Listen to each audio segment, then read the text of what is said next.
محمد hogaamiyaha markaasi oromada ay had iyo jeer ka dambayso caanka siyaasiga weyn ayaa haatan waxa uu biyo shubtay bariyi ugu dambeeyay inuu xagga nabadda ayaan ka shaqeynayaa buu yiri tan iyo markii jeelka laga soo daayay waxaana uu sheegay inaanu markaa ka horimarin xukuumadda Itoobiya iyadoo oo wararka qaarkood ay sheegayaan in ra'iisul wasaare Abiy Ahmed ay markaasi heshiis galeen kadib markii muddo sanad ah uu xidhnaa sidaynu ognahay Jawhar Maxamed waa kii kacdoonkii markaasi oromada ay samaysay qayb weyn ka soo ciyaaray markii dambe ee la dilay heesaagii weynaayo oromadu ay ka dambeyn jirtayna waa tii la xiray Jawhar Maxamed sanad baa lagu xukumay oo xidhnaa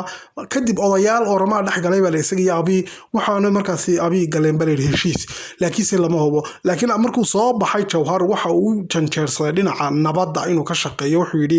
nabadda ayaan ka shaqeynayaa Itoobiya in la isku keeno mid ahaata ayaan ka shaqeynayaa buu yiri ololahaas oo bilaabay inkastoo saaxiibkiisa Baqala Garba isagu mucaaradadiisa wali sii wado oo Abiy Ahmed ku kacsan yahay laakiin se dhinaca Jawhar Maxamed waxa uu bilaabay campaign ama olole haatan xagga nabadda iyo midnimada Itoobiya muddo sanadaba nabadaas ayuu dibad ilaa guday markaas wax ku jira oo maalin walba safar wadanka buu maray Yurub ilaa Mareykan Oromo dhan iyo markaa qoomiyadaha kale ayuu shirar la yeeshay wuxuu ka shaqeynayay markaa wuxuu yiri midnimada iyo markaas nabadda Itoobiya haddaba arin yaab leh ayaa hadda dhacday Jawhar Maxamed ayaa waxa la sheegayaa in nabadii uu raadinayay ay la gashay inuu buurta ugu dheer Afrika dusha ka fuulo oo yiraahdo buurta dusheeda ayay nabadii taala iyo midnimadii Itoobiya waxaanu sheegay markaa hadda muuqaalo sawiraanu soo qaaday Jawhar Maxamed inuu fuuray buurta ugu dheer Afrika ee Kilimanjaro Tanzania iyo xadka malaakiin ay ku taala halkaas ayuu hadda ka raadinayaa nabadii Itoobiya iyo midnimadii dad badan baa la yaabay board buu halka ka taagay yiri waa nabadii iyo midnimadii Itoobiya marka hadaba qof walba si uu turjintay dadka siyaasadda falanqeeya dhinac bay ka eegtay qolo waxay leeyihiin wuxuu leeyahay midnimada iyo markaasi nabadda Itoobiya sida ay u dheertay buurta Kilimanjaro way u dheertahay wax la gaari kara ma aha buu jeeda oo waa sarbeeb bay leeyihiin qaarna waxay leeyihiin waxa uu leeyahay dadaal baa loo baahan yahay buurtaas aanu soo fuulay ayaa loo fuulayaa marka uu yaan la moogtay niyad jabno dib loo noqonin hal la socdo hayaanka hal wada buu leeyahay bay leeyihiin aduu si kasta aadaysi wuxuu yiri nabadii iyo midnimadii Itoobiya buurta dusheeda ayaan markaa hadda ka raadinaya boardkaas uu ka taagay dhinaca kale wuxuu sheegay inuu wiligiiba ku hamiyi jiray inuu mar uu fuuli doono buurtaas ugu dheer Afrika waagaag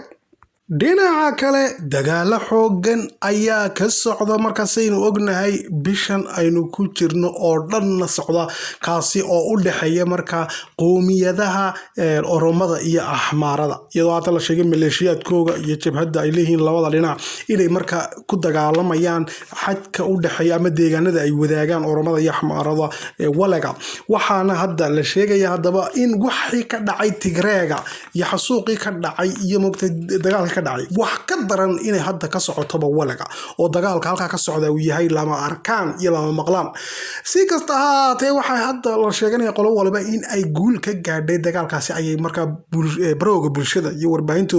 taageersan ay ku soo bandhigayaan waxa jirta oo xusid mudan in jabhadda OLA ay maanta soo saartay muuqaalo video ah oo ay ku soo duubtay maxaabiis badan oo marka jabhadda Faano ayay sheegeen askartoodii in ay sutida u qabatay markaasi jabhadda OLA-du oo ay gam ka dhigeen waxay qabteen iyo waxay dileen ay ka dhigeen hadda ayaa doo muuqaal ka soo duubeen video-ga maxaabiis ay sheegeen marka inay ka soo qabteen jabhadda Faano ee ahmaarada waxaana sheeganaysaa marka jabhadda OLA Oromadu in hadda guulo waaweyn ka gaadhay dagaalkaasi oo ay sutida u hayaan marka ciidamadii gaarka ah ama jabhadii qoomiyadda ahmaaradu ay lahayd si kasta ha ahaatee dhinaca kale Faano ayaa iyaduna waxay sheeganayeen dagaalka ay guulo ka gaadheen oo jabhadii OLA iyaguna ay jabiyeen qolo walba guul bay sheeganaysaa laakiinse moogtahay dagaalka u dhaxeeya xagga isirka ee ahmaarada iyo marka Oromada u dhaxeeya waxa uu yahay mid haatan caalamku ka qayliyay waxa halka ka muuqaalo xitaa laga soo duubay video ayaa waxa lagu arkay dad tirabeel ah oo inta qoorta laga gooyay kadibna madaxoogii geedaha laga soo laalaadiyey taasi oo noqotay dhacda yaab leh oo aan lagu aragba caalamka argagax leh haddaba waxaa haddan socda weli dagaalkii wuu socdaa waxaa la sheegayaa marka in ciidamada federaalku xitaa baandhow tole ay yimaadeen oo ay isku dayeen inay kala dhex galaan laakiin marka dhinac kala dhex galaan baa layidhi isku dayeen inay dee kala qabtaan haddana dhinaca kale ayuunbay ka bilaabmaysaa dhinaca kale xamaaradu waxay ku eedeynaysaa oromada in ciidamadii markaasi gaarka ahaa ee dowlad deegaanka oromadu ay lahaayeen ay qayb ka qaadanayaan dagaalka oo ay laayeen axmaarada oo ay beegsadeen laakiinse waxay sheegayaan iyaguna oromaduna in ay markaasi jabhadda faano soo weerartay ciidamada gaarka ee oromada mogta liyu booliiska oo ay isku dayeen inay laayaan saldhigyo booliis ay lahaayeen laakiinse hadda laga hortagay si kasta ahaatee dagaalkaasi ayaa la sheegay haatan inaan waxba la iskula harin oo xitaa siyaasiyiintoodii baa la kala safan axmaarada waxaa la safan xisbiga isiima markaasi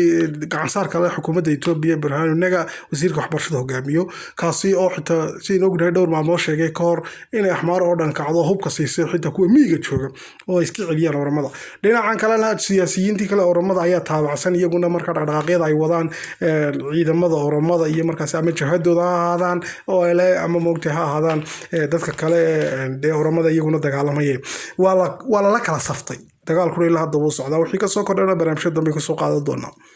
وهاجاج dhinaca kale waxaa xusid mudan midowga Yurub madaxa u qaabilsan arrimaha dibadda ayaa isaguna maanta afka furtay waxa uu ku eedeeyay xukuumadda ra'iisul wasaare Abiy Ahmed ee dalka Itoobiya ka talisa in dagaalkii Tigreega ay ku dileen in ka badan 600 ilaa 800 oo kun oo qof buu yiri oo Tigreeg ah waxa uu sheegay in xasuuqii ugu weynaa abid ee ka dhaca qaaradda Afrika ay markaasi ay Itoobiya haatan ay ka dhacday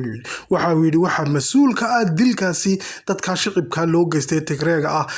xukuumadda markaasi ka talisay Itoobiya ra'iisul wasaare Abiy Ahmed waxa kale oo uu sheegay in dilkaasi ay iskugu jiraan marka dil si toos ah xabad dadka loola dhacay gaajo lagu dilay cunaqabatayn markaasi la saaray oo dadkii cunadii loo diiday cabitaankiiba taas oo gaajo lagu dilay ama faamiin lagu dilay oo ay gaajo darteed u dhinteen taasi oo nooc mid marka ah iyaduna xasuuq buu yiri waxa kale oo uu sheegay marka in wixii ka dhacay Tigreegu ay tahay wax ka daran waxa Ukraine ka dhacay waxaynu focus ka saaraynaa uu leeyahay marka khudbad uu jeedinayay oo xaga xuquuqlisaanka xalaga hadlayay ayuu wuxuu yiri waxaynu ka hadlaynaa Ukraine inta aynu ka hadlayno waxa ka daran wixii Tigreeg ka dhacay buu ee 2 sanadood ka socday oo ah xasuuqii ugu xumaa abid ee qaaradda Afrika ka dhaca tan ayaa ku soo beegmaysa hadaba isagoo Mareykankuna saaxiibtinimo dhow la yeeshay oo ra'iisul wasaare Abiy Ahmed ku soo casuumay moogtay madaxdii Afrika ee shirka u qabanayay oo guriga cad xataa xalay tolo lagu casuumay marka saaxiibtinimo dhow la yeelanayo marka Mareykanku laakiin midowga Yurub waxa ogaataa heshiiskan Tigreega iyo marka ay galeen TPLF iyo marka xukuumadda Itoobiya midowga Yurub kuma jirin waxa waday Mareykanka iyo midowga Afrika iyo moogta IGAD intaas unba wadwaday midowga Yurub iyagu dusha keegeen kama qayb gelin marka waxaanay markaasi qaniinsanayeen ra'iisul wasaare Abiy Ahmed laayeen xasuuq iyaga kama daadagayso Abiy waa hogaamiye caadi waxay leeyihiin ilaa hadda xasuuq buu galay dhamaan madaxda magtay ka talisay Itoobiya iyo Eritrea xasuuqaasi geysteen bay leeyihiin hadda ayaanay markaasi ku dhawaaqay tan ayaa hadaba waxay ku soo beegmaysaa iyadoo oo hadda maantana Abiy Ahmed ka xanaaqay in marka mudaharaadayaasha Tigreega lagu soo fasaxay oo shirqo loo geysanayo